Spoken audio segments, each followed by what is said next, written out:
She will forget your face before she forgets how you made her feel, because the compliment she never forgets is not the loud one. It is the quiet sentence that hits something deep she never talks about, the one that makes her pause. That makes her think, how did he see that in me? Most people talk to be noticed.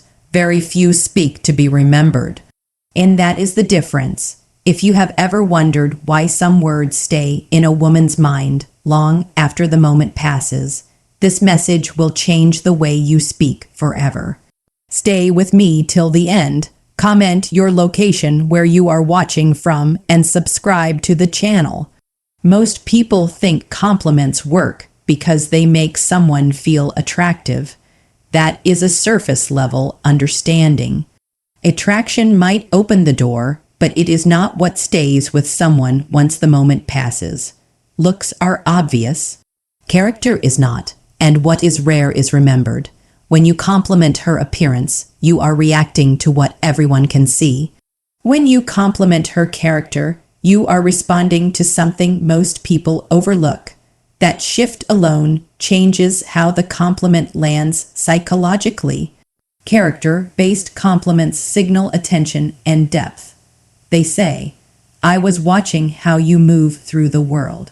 That could be the way she stays composed under pressure, the way she stands up for herself without becoming bitter, or the way she carries responsibility without asking for praise. These are traits tied to identity, not vanity. When you acknowledge them, you are validating her internal narrative, not just her external image. That is why the compliment feels heavier.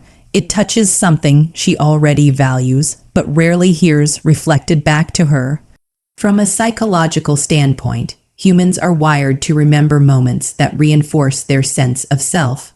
A compliment about beauty competes with mirrors, social media, and attention from others. A compliment about character competes with nothing. It stands alone. It feels earned rather than given. Philosophically, it aligns with the idea that what matters most about a person is not what they possess, but how they choose to act. When you recognize that, you are speaking to her higher self, not her insecurities. There is also an element of safety here. Compliments about looks can create pressure, expectation, or even suspicion. Compliments about character create trust. They say you are not trying to take something from her in that moment.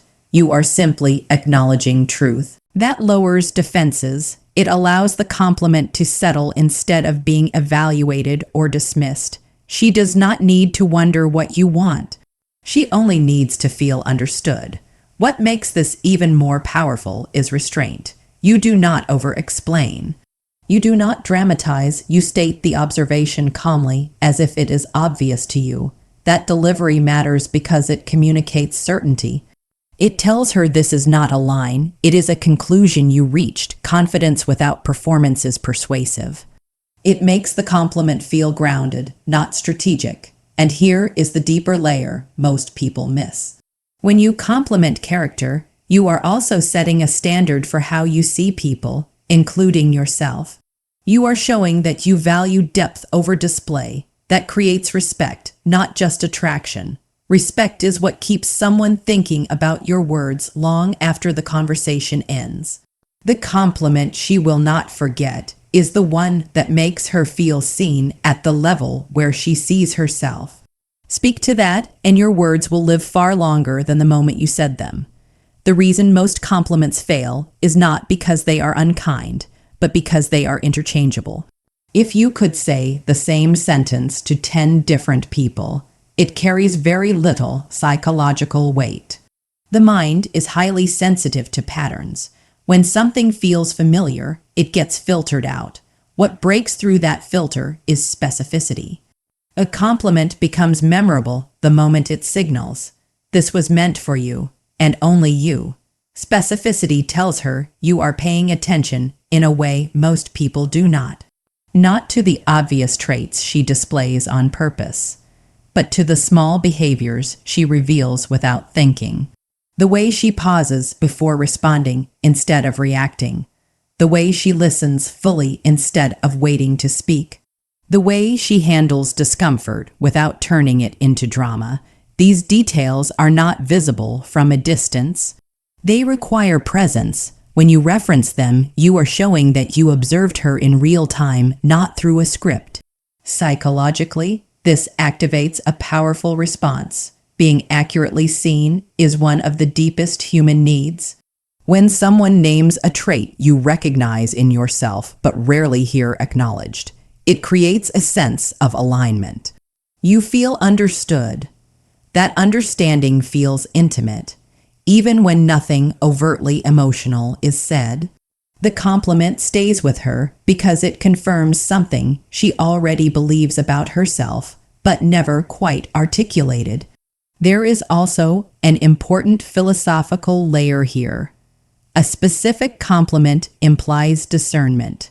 It suggests you do not hand out praise casually.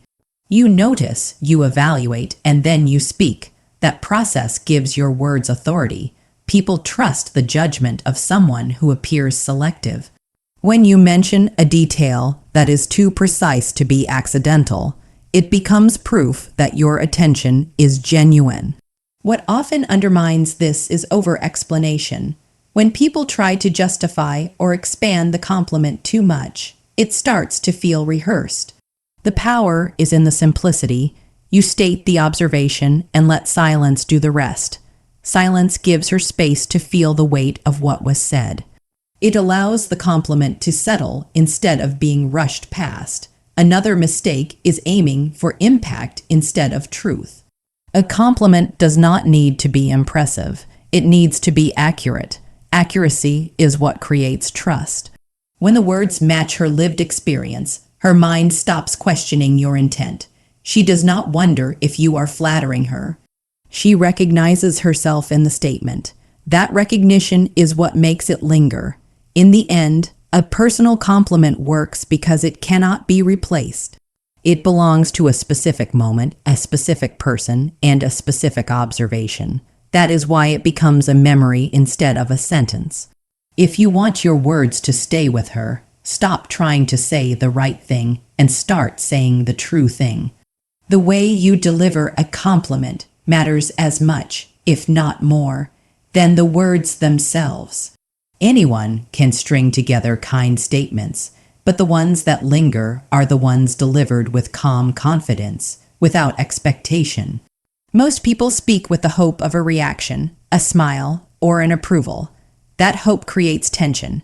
It signals need, even subconsciously, and the mind detects it immediately. When you remove that pressure, your words land differently. They feel sincere, grounded, and lasting. There is no transaction, no agenda, only acknowledgement. Psychologically, humans respond to authenticity more than charm. When a compliment is offered freely, without performance, it communicates a deeper understanding of social dynamics. It says, "I see you, and I do not need anything in return for noticing." That is rare. That rarity makes it memorable. It also creates space for reflection. She can hold the words internally, consider them, and allow them to influence how she feels about herself without the need to respond immediately. That delayed impact is where the emotional weight of the compliment grows. Confidence is subtle, not flashy. It does not demand attention, it invites consideration. When you deliver a compliment with ease, it signals that you are secure in yourself and your perception. You are not fishing for validation, nor are you performing to impress. That calm presence is contagious. It allows her to receive your words without defense or suspicion. She can feel them fully because she is not simultaneously assessing your motives or intentions. The emotional space you create amplifies the significance of the words. Philosophically, this approach aligns with the principle that true connection is voluntary. You cannot force resonance. You cannot manufacture lasting impact through effort alone. You can only create conditions where your observation is acknowledged as truth. Calm, confident delivery achieves this by aligning your internal state with your external message. Your words then carry credibility because they are an extension of who you are, not a tactic to achieve a goal. There is also an ethical dimension here. Compliments offered without expectation respect the autonomy of the person receiving them. They honor her experience rather than manipulate it. That integrity is perceptible, even if it is subtle. It creates trust, and trust is one of the strongest predictors of emotional impact. When your words are trustworthy, they echo beyond the moment. The final layer is restraint. The most unforgettable compliments are not overexplained or dramatized. They are concise, precise, and delivered with the weight of observation rather than intention. By speaking with measured calm, you give her the freedom to absorb, reflect, and internalize your words. That freedom turns the compliment from a fleeting statement into a lasting memory. When you combine authenticity, confidence, and restraint, your compliment becomes more than a line. It becomes an experience. It is felt, not just heard. It is remembered, not just noted. Speak in this way, and your words will resonate far longer than the moment they are spoken. The compliment she will never forget is the one you give without expectation, delivered with quiet certainty, and grounded in truth.